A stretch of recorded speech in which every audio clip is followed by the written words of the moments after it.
pessoal, seja bem-vindo novamente. Muito bem, tive aqui uns dias de retiro, né? Teve semana passada, ficamos aqui um dia de retiro, uns dias, aliás, foi uma semana, não só um dia.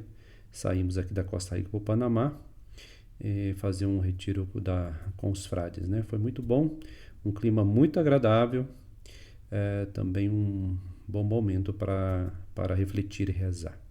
Nós estamos de volta sobre a nossa reflexão sobre vida de oração a partir do Catecismo da Igreja Católica. Então, que a formação teológica e espiritual para você que quer aprofundar na fé, ir mais adiante, avançar em águas profundas. Muito bem. Então, vamos conversar a partir desses textos. Já tivemos aqui várias outras reflexões. Nós estamos aí, se eu não me engano, no 6º vídeo. Então, que você possa acompanhar com tranquilidade, você pode ver, rever, refletir. Aqui venho contribuir com a sua reflexão. Muito bem. Bom, chegamos nesse artigo 2, estamos no número 2598. Vamos falar então na plenitude do tempo. Aqui a gente já deu para entender um pouco o que seria a plenitude do tempo, né? É justamente a realização de todas as promessas em Jesus Cristo. Jesus, o Cristo, Jesus, o Messias, Jesus, o Filho de Deus. Deus mesmo humanado entre nós. O drama da oração é-nos plenamente revelado no Verbo, sim, que se fez carne e habitou entre nós. Então, o drama da oração. Aqui já parece estranho, né? Drama? Sim, drama. Quero que você guarde isso. Drama. Procurar compreender a sua oração através do que as suas testemunhas dela nos dizem no Evangelho é aproximar-nos do Santo Senhor Jesus Cristo como na sarça ardente. Então, precisamos ler a Sagrada Escritura, os Evangelhos, né, para a gente se aproximar do mestre da oração, que é Jesus Cristo. Primeiro, contemplá-lo, a Ele próprio em oração, como Jesus rezava. Depois, actuando com Ele, nos ensina a rezar, para finalmente conhecermos como é que Ele atende a nossa oração. Nossa oração, principalmente, gente, querer a Deus. Esta é a oração por excelência. Querer a graça de Deus, querer a união com Deus. Como Jesus procurava a união sempre, né? Ensinar seus discípulos a estarem em união como ele estava em união com o Pai. Jesus ora, Jesus, homem de oração. O Filho de Deus, feito filho da Virgem, aprendeu a orar segundo o seu coração de homem. Isso é bonito, gente, né? Porque a gente tem que aprofundar, né? Para a gente não pensar que Deus não é homem, imaginou? Se a gente pensasse, isso é uma heresia que percorreu a igreja por muito tempo. Deus, então os grupos que achavam que Deus não era homem, no sentido que era somente Deus, né? Mas ele aprendeu com o coração de homem, aprendeu as formas de oração com sua mãe e conservava e meditava no seu coração todas as maravilhas feitas pelo Onipotente, principalmente pela tradição dos salmos que nós já conversamos aqui. Ele orava com palavras e nos ritmos da oração do seu povo, na sinagoga de Nazaré e no templo, né?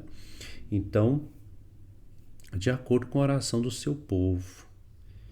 Isso é muito importante a gente entender isso. Quando nós rezamos, não rezamos sozinhos, no sentido em que, o que eu estou dizendo, mesmo que você esteja no seu quarto, ou numa capela, ou esteja no Santíssimo rezando, você está rezando como igreja, você está rezando como povo. Sim? Então, quando você reza, por mais que eu e você não estejamos pensando, às vezes em todas as pessoas que nós precisamos rezar, mas estamos mergulhados nos mistérios de Deus, contemplando os mistérios de Deus, nós estamos em união com toda a igreja. Mas a sua oração brotava de uma fonte muito mais secreta, como deixa pressentir quando diz aos 12 anos: eu devo ocupar-me das coisas de meu Pai. eu devo me ocupar das coisas de meu Pai. Então, ou seja, desta união que ele tinha com Deus e assim ensinar a nós. Aqui começa a revelar-se a novidade da oração, na plenitude dos tempos, a oração filial, ou seja, filho de Deus, e ensina nós também sermos filhos de Deus. Que o Pai esperava dos seus filhos, vai finalmente ser vivida pelo próprio Filho único na sua humanidade, com e para os homens. Então, nele se realiza plenamente esta oração, esse diálogo íntimo com Deus, para que nós também, desculpa, estou falando espanhol aqui, nós também possamos também adentrar nesta união. Ele primeiro, como primogênito, e nós, todos nós depois nos unimos a ele. O Evangelho, segundo São Lucas, sublinha a ação do Espírito Santo e o sentido da oração no mistério de Cristo. Jesus ora antes dos momentos decisivos de sua missão, antes de o Pai dar testemunho dele enquanto do seu batismo, de sua transfiguração e antes de cumprir pela paixão o desenho de amor ao Pai. Lembra da agonia do horto? Lembra que ele subiu a montanha e depois desceu e escolheu os 12? Pois é, isso nos convida também aos momentos difíceis da nossa vida de decisão, também rezarmos. Rezar também antes dos momentos decisivos que vão decidir a missão dos seus apóstolos, antes de escolher e chamar os 12, antes de Pedro confessar como Cristo de Deus. E para que a fé do chefe dos apóstolos não desfaleça na tentação. Jesus ora por Pedro. Recorda disso? A oração de Jesus antes dos acontecimentos da salvação, de que o Pai o encarrega, é uma entrega humilde e confiante da sua vontade à vontade amorosa do Pai. A oração nos ajuda a assumir aquilo que a gente não está dando conta. Viu, gente? Então, vou repetir, A oração nos ajuda a assumir aquilo que às vezes está difícil ou a gente não está dando conta. Então, algumas pessoas falam assim, Frei, o povo só reza quando está em situações difíceis. É isso mesmo. Eu e você, nós devemos rezar em situações, difíceis, mais ainda. Bom, estando um dia Jesus em oração em certo lugar, quando acabou, disse-lhe um dos seus discípulos, Senhor, ensina-nos a orar. Bom, aqui tem uma tradição antiga, ensinar a gente a orar, é iniciar o diálogo com Deus e depois deixar que Ele nos fale ao coração. Não é porventura, ao contemplar primeiro o seu mestre em oração, que o discípulo de Cristo sente o desejo de orar? Pode então aprendê-la com o mestre da oração e contemplando e escutando o filho, que os filhos aprendem a orar ao Pai. Então, ele é o modelo de oração, por excelência, Jesus Cristo. Jesus retira-se muitas vezes sozinho para a solidão, no cimo da montanha, preferentemente de noite, a fim de orar. Uma coisa que eu sempre digo aqui no canal, é que nós temos que retomar essa questão do rezar sozinho. Nós estamos muito assim envolvidos com o uso do celular. Muitas pessoas só conseguem rezar com o celular.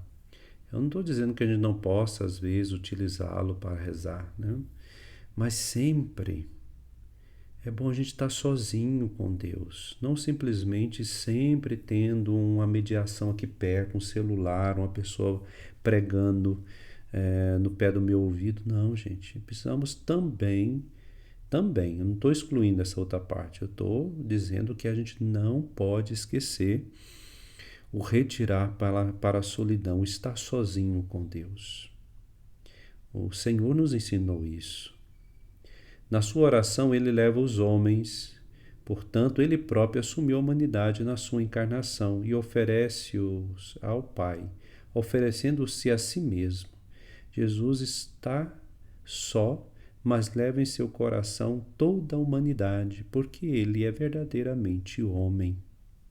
Ele, o Verbo que assumiu a carne na sua condição humana, partilha tudo quanto vivemos, vivem os seus irmãos, aliás, né? Partilha tudo o que vivem os seus irmãos. E compadece-se, porque Deus é um Deus da compaixão, revelou isso desde o início. E compadece das suas fraquezas, para os livrar delas. Foi para isso que o Pai o enviou. As suas palavras e suas obras aparecem então como a manifestação visível de sua oração no segredo. Os evangelistas retiveram duas orações mais explícitas de Cristo durante o seu ministério. E ambas começam por uma ação de graças. Na primeira, louva ao Pai, reconhece-o e bendiz-lo por ter escondido os mistérios do reino aos que se julgavam sábios e os ter revelado aos pequeninos, aos pobres das bem-aventuranças. O seu estremecimento, sim, Pai, revela o íntimo do seu coração, a sua adesão ao beneplácito do Pai, como um eco do fiat, ou seja, do sim de sua mãe, quando da sua concepção, e como prelúdio do que ele próprio dirá ao Pai na sua agonia: em tuas mãos entrego o meu espírito. Toda a oração de Jesus está nessa adesão amorosa do seu coração de homem ao mistério da vontade do Pai.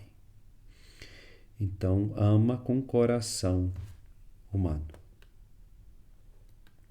A segunda oração é referida por São João, antes da ressurreição de Lázaro. A ação de graças precede o acontecimento. Presta atenção. Pai, eu te dou graças por me teres escutado, o que implica que o Pai atende sempre o que ele pede. E Jesus acrescenta logo: eu bem sabia que tu me atendes sempre, o que implica, por seu turno, que Jesus pede constantemente. Assim, apoiada na ação de graça, a oração de Jesus revela-nos como devemos pedir. Antes de lhe ter dado o que pede, Jesus adere àquele que dá e se dá nos seus dons. Então, é nesta união que a confiança nasce e o pedido é coerente com essa união. O doador é mais precioso do que o dom concebido. É o tesouro. O mais importante é o doador, gente, não o dom recebido. E é nele que está o coração do Filho. O dom é dado por acréscimo. Então, buscai a Deus e tudo mais vos será acrescentado. Não é assim que diz a palavra? Então, a oração sacerdotal de Jesus ocupa um lugar único na economia da salvação. Será meditada no final da primeira sessão. Ela revela de fato a oração sempre atual do nosso sumo sacerdote e, ao mesmo tempo, contém tudo quanto ele nos ensina na nossa oração ao Pai, que será explicada na segunda sessão. Então, aqui da sessão está falando, né, de todo esse caminho. Então, estamos falando sobre a oração de Jesus. Para esse vídeo não ficar muito grande, nós vamos terminar esses 2 números aqui, tá?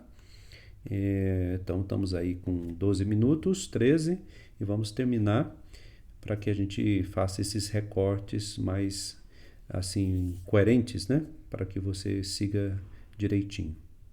Quando chegou a hora em que cumpriu o desígnio do amor do Pai, Jesus deixa entrever a profundidade insondável de sua oração filial, não só antes de livremente se entregar. Abba, chama Pai, né? Abba, Pai, Paizinho. Não se faça a minha vontade, mas a tua. Mas até nas suas últimas palavras, já na cruz, onde orar e dar se coincidem. Perdoa-lhes, ó Pai, pois não sabem o que fazem. Em verdade te digo, hoje estarás comigo no paraíso. Mulher, eis aí o teu filho, eis aí a tua mãe. Veja só como que Jesus, em seu último momento, lembra, né, de todos ali. Tenho sede. Meu Deus, por que me abandonastes? Tudo está consumado. Pai, nas tuas mãos entrego o meu espírito. Até ao grande brado com que expira, entrega o espírito.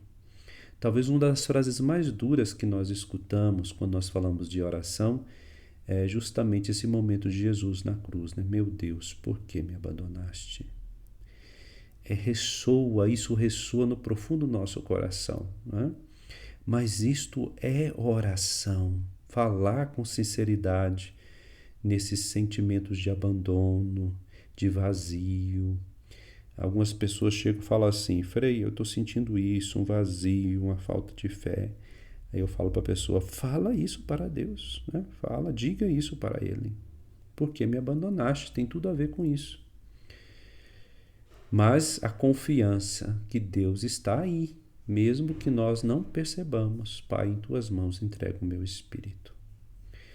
Todas as desolações da humanidade, todos os tempos, encrava do pecado e da morte, todas as súplicas e intercessões da história da salvação estão reunidas nesse brado do Verbo encarnado. E eis que o Pai as acolhe e as atende para além de toda a esperança ao ressuscitar seu Filho. Mesmo que nós não podamos ver as situações de melhora, vai ressurgir, vai renascer um caminho, né?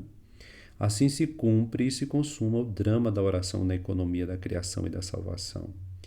Dele nos dá o saltério a chave em Cristo. É no hoje da ressurreição que o Pai diz: Tu és meu filho, eu hoje te gerei. Pede-me e te darei as nações por herança e os confins da terra para o teu domínio. E para terminar esse ponto, vamos ler a Epístola aos Hebreus. A Epístola aos Hebreus exprime em termos dramáticos como é que a oração de Jesus realiza a vitória da salvação. O que diz a Epístola? Nos dias de sua vida mortal, Cristo dirigiu preces e súplicas, com um forte brado e com lágrimas, àquele que o podia livrar da morte, e por causa de sua piedade foi atendido. Apesar de ser filho, aprendeu, de quanto sofreu, o que é obedecer. E quando atingiu a sua plenitude, tornou-se, para todos aqueles que lhe obedecem, causa de salvação eterna. Muito bem, espero que tenha ajudado vocês aí nessa meditação sobre a vida de oração a partir do Catecismo da Igreja. Abraço, fique com Deus e até o próximo vídeo.